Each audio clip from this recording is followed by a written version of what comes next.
guys, what's up and welcome back to my channel. So today is May 2nd and I am officially no longer pregnant. I had the baby April 25th at 12:02 p.m. and today's video is going to be my birth story of Dallas Grace Thomas. Originally, we'd hoped to do more of like a vlog style video of actually getting to record more of the experience, like when I went into labor and when I arrived at the hospital and everything, to have for like memory purposes and to be able to share with family. But my whole labor ended up being only about 4 hours long. So it caught us very much by surprise. And it escalated so quickly that we just weren't able to get really any footage of that. So I'm just gonna go through the timeline, and I gotta do this pretty quick because Dallas is cluster feeding and she's gonna need me pretty soon.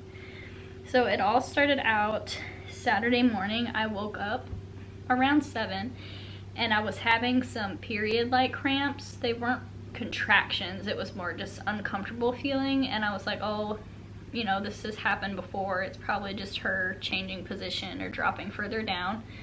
So I decided to go take a bath to kind of help with the pain. And while I was in the bathtub around 7:30, 7:45, I lost my mucus plug. Sorry if that's TMI, but this is a birth story, so you know, it is what it is. I lost the mucus plug. And I also felt kind of a gush while I was in the bathtub. And so I got out. I didn't really think that much of it at first. I was like, oh, okay, I lost the mucus plug, cool. That means that, you know, labor is getting closer. But then I started thinking about the gush that I felt, and I was like, you know, that seems a little suspicious. Like maybe my water just broke in the bathtub, because when I got out, my stomach felt a little different to me. And so I put on a pad to see if any more fluid would come out over the next couple of minutes, and it didn't. And the whole time I'm texting my mom, letting her know what's going on and just kind of giving her little updates. And I'm like, I think my water may have broke. I'm not sure. I was in the bathtub, you know. I put on a pad to see if any more fluid came out, but it's dry. And so I was just kind of waiting to see what my body would do at that point. And it wasn't long. It was around 8 a.m., probably about 15 minutes later, that the official contractions started. And they were mild at first, but from the beginning they were 5 minutes apart, lasting for a minute pretty consistently. But I was still able to like double check our bags and pretty much operate normally. It wasn't anything too crazy. So I texted my mom and I was like, hey, I think this is it. And I had bought a pregnancy belly casting kit that I really wanted to be able to do before Dallas came. And so I went and woke Paul up. I was like, hey, let's go ahead and do this belly cast because I'm pretty sure I'm in labor. And again, that was around 8 o'clock. So from around 8 until 9:30, we worked on the belly cast. And all during that time, contractions were still very regular, every 5 minutes apart, lasting for a minute. But they were fairly manageable, you know, uncomfortable, but I wasn't like really out of it yet from the pain. It wasn't until towards the end of the belly cast, around 9:30, that they started to get more a little bit on the intense side. So I told Paul, I was like, okay, I think we need to hurry it up. We need to get cleaned up. I'll take another shower, and then we need to make our way to the hospital because I'm starting to be in pain. And originally, my original birth plan, I hadn't really committed yet one way or the other if I wanted an epidural or not. I was just going to kind of play it by ear. But I knew that I wanted to labor at home as long as possible because that's what the doctors were advising with the coronavirus. So they really wanted you to stay at home until your contractions were unbearable. So at that point I was like, Paul, we still got an hour car ride.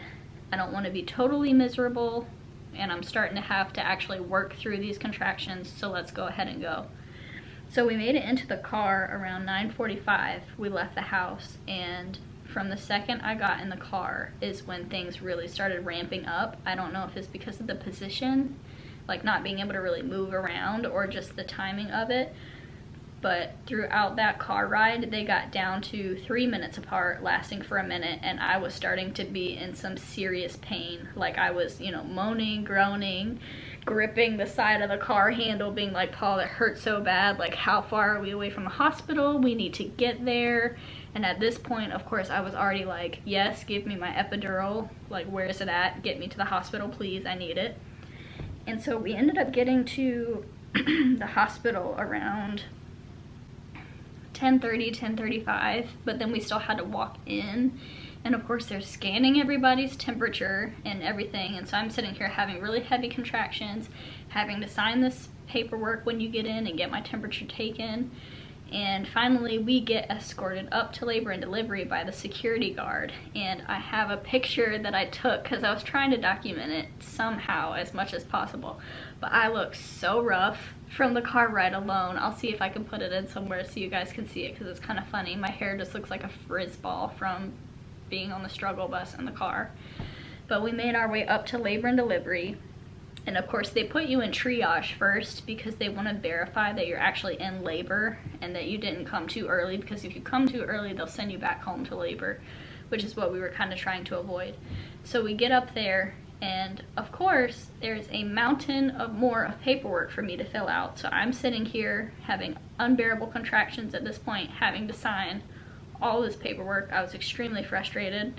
They wouldn't let Paul fill out any of it for me, and that took me about 10 minutes alone to do. So finally, we get back to triage, and the doctor comes in. She's like, okay, so how far apart are your contractions? You know, ask me that. And I'm like, at this point, they're like 2 to 3 minutes apart. I'm pretty sure my water broke. I was in the bathtub, so I can't prove it, but I'm pretty sure.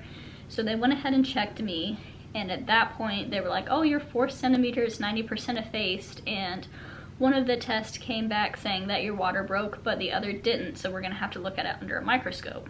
And at this point, I can feel fluid coming out, so I'm like, dude, just check me, look at this pad, you'll see my water definitely broke. But, you know, I didn't want to argue with them or anything. So I'm sitting there thinking, I'm in this mass amount of pain, and I'm only 4 centimeters dilated. And I'm like, how do these women do it? Because I feel like I'm dying. And this was around 11:10 at this point that they said that I was 4 centimeters, and I was like, how in the world? And so from that point, when I heard that I was only 4 centimeters, I was like, please get me the epidural. Like, can you give me something in an IV? Can you help me? And they're like, okay, yeah, sure, we'll get you the epidural. We just have to, you know, get your IV in, and we have to do this, and then we have to get the anesthesiologist. And so I'm like, oh my gosh, I'm going to die, like having to feel this pain over and over and over again. And so I'm sitting in there laboring, trying to make it through as best as I can. Bless Paul's heart, he's trying his hardest to help me. He's like rubbing my back. He keeps telling me how good of a job I'm doing, and the nurses are like, oh, you're coping so well. And I'm like, thanks Karen, I'm glad that I'm coping well. That helps the pain go away. But they ended up coming in again, and one of the older nurses was looking at me and how much pain that I was in, and she was like, she's having a lot of bloody show. I don't think she's 4 centimeters anymore. Like, we need to try to get the ball rolling and get her switched over to the other room because she looks like she's in a lot of pain. And at that point, it wasn't really clicking, like, what that may have meant, that I was, like, progressing a lot quicker than they thought that I would. So finally, the nurse comes over to put my IV in, and of course, the first one doesn't take, but I'm in so much pain from my contractions that I don't even really notice. The second IV takes, and they put the monitors on me to, you know, monitor the baby, and at this point, I can't even stay laying down in the bed like I'm supposed to for them to monitor. I'm hanging off the bed, I'm standing up, my butt was open to the world because, you know, those gowns don't close all the way in the back, and I could not have cared less. I was gripping onto the side of the handle saying, oh my gosh, like this hurts so much. I'm like, Paul, help me. I'm in so much pain. And he's like, I'm sorry, there's nothing I can do. And so finally they get me over to the real room where the anesthesiologist is to put in the epidural. And at this point I started feeling these really weird, now what I now know are like bearing down sensations of my body trying to push. But I had just been told like 20 minutes prior that I was only 4 centimeters dilated, so I'm like, there's no way these can be pushing sensations when I was just 4 centimeters. So I'm like, it must be the way that my body's trying to cope with the pressure and all this. So they sit me down, and the anesthesiologist does come over and start the epidural process of getting everything in my back.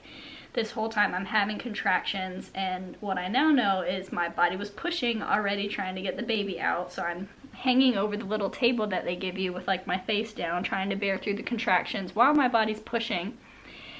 And one of the nurses all of a sudden realizes, she walks over to me and she was like, "Are you pushing?"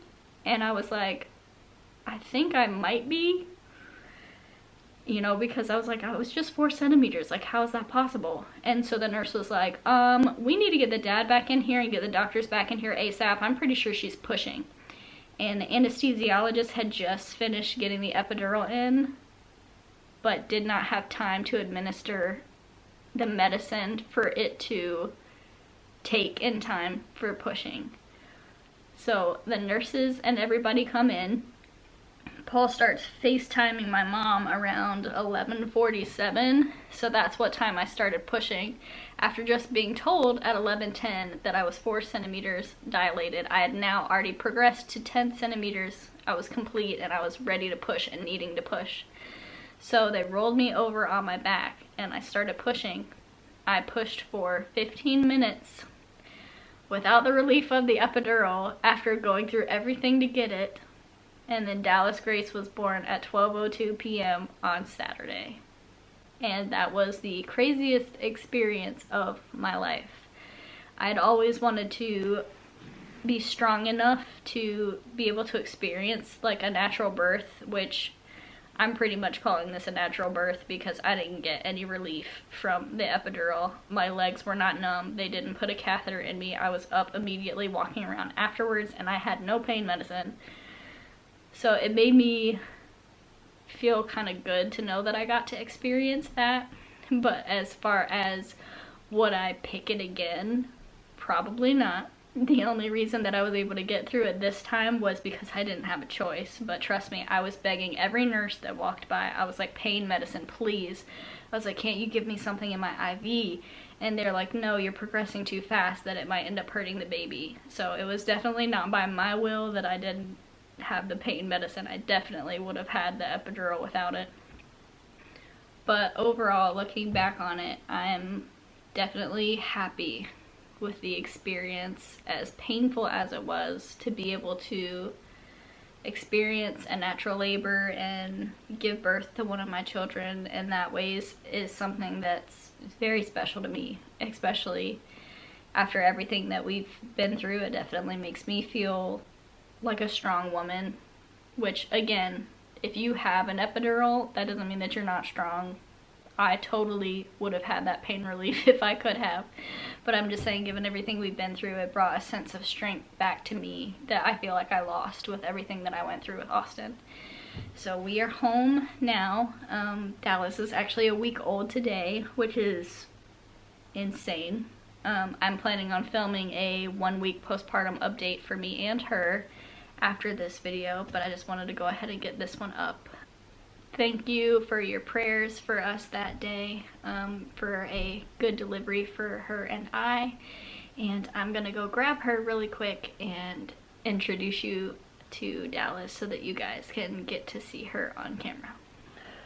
Okay everyone, so this is our baby girl, little Miss Dallas. She was just sleeping. You want to sit up and say hi? This is her. She definitely favors her brother Austin, but she's definitely her own person as well. I see the similarities and the differences, and I love them both. It's like a little sign, you know, that she has some of his similarities, and it's good to see him and her. But I'm also so thankful for the individual that she is, and I can't wait to see her personality start to blossom over the next couple of weeks. She's so cute. But yeah, thank you guys for all your prayers, and I will have another video out soon with another update for me and her. Thanks guys. See you in our next video.